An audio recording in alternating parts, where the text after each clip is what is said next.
Le journal des journaux, la revue du web. Le journal des journaux, la revue du web.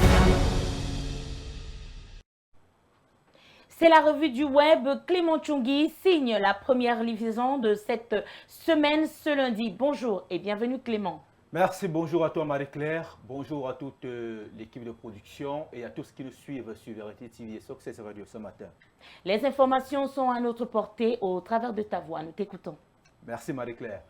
Mesdames, Messieurs, une fois de plus, bonjour et merci pour votre confiance renouvelée. Merci d'avoir choisi Vérité TV pour vous informer. Ce matin, nous ouvrons l'actualité des sites web avec le site Panorama Spepas qui fait mention ce matin de l'insécurité au Cameroun. Un prêtre a été enlevé à Garoua. Un communiqué signé par le chancelier de l'archidiocèse indique que l'enlèvement s'est produit sur la route Carrefour-Guidiba. Selon l'abbé Emmanuel Bonkou, les ravisseurs réclament une rançon dont le montant n'a pas été dévoilé pour le libérer. Par ailleurs, le métropolitain de Garoua invite sa communauté chrétienne à intensifier les prières pour la libération du prélat.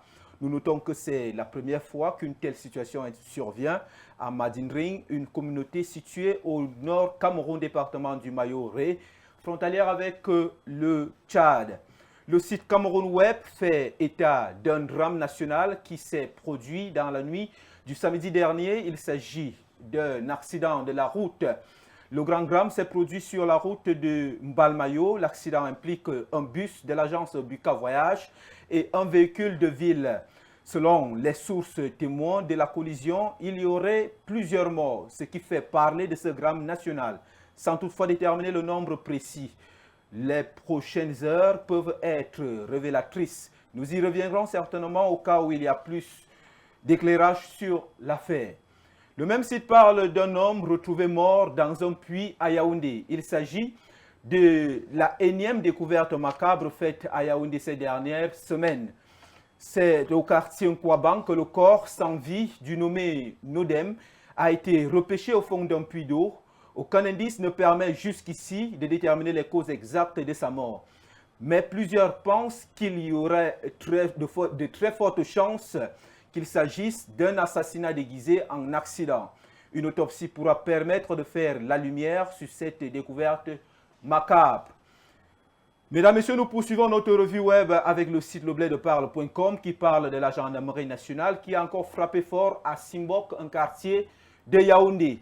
Suite à une opération de bouclage dans le quartier Simbok, au lieu dit Afrique du Sud, le samedi dernier, organisé sous la direction du colonel commandant de la Légion de gendarmerie du centre, cette action visait à lutter contre le grand banditisme et la criminalité dans la zone.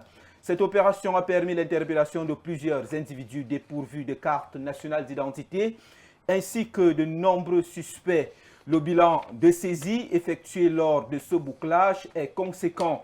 La gendarmerie a recensé la confiscation de 5 motocyclettes, 103 téléphones portables sans emballage et 10 téléphones neufs, 39 ordinateurs portables, d'autres tablettes de marques diverses, 39 téléphones de marque Black Force et 42 canons et Spark, 154 bouteilles de vin frelaté, un appareil photo avec son chargeur, 2 bouteilles à gaz, un ventilateur et un téléviseur, 32 pouces et bien d'autres éléments. Vous pouvez retrouver cette information sur le site lebladeparle.com. Mesdames, Messieurs, nous terminons notre revue ce matin avec le même site du Bled de Parle qui fait état de la saisie d'un arsenal de guerre des présumés séparatistes dans le nord-ouest par des bataillons d'intervention rapide. C'était au cours d'une opération de ratissage menée samedi dernier également par le 3e bataillon d'intervention rapide de la localité d'Engwen.